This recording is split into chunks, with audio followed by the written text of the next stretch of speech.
জাহান্নামীর একটা করে ঢুকবে, উপর এক বালতি করে গরম পানি, ওই গরম পানিতে পুরো গা পুরো দেহ ঝলসে যাবে।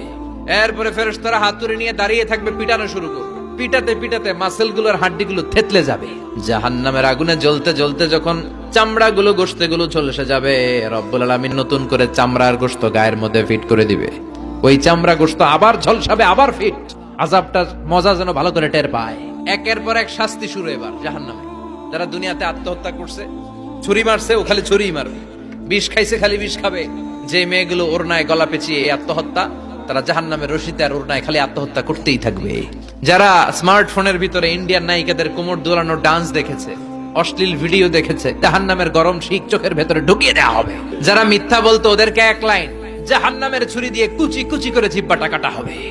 অন্যের জমি মেরে খেয়েছে এরকম ডাকাই তাছাড়া নাই, 7 জমিন ওর কাঁধে তুলে দেওয়া হবে। এবার কারে কর গিবত করে চগল খড়ি আছে না নাই, তাদেরকে আল্লাহ জাহান্নামের তামা দিয়ে নখ বানায় দিবে, আগুন ঝরবে ওটা থেকে।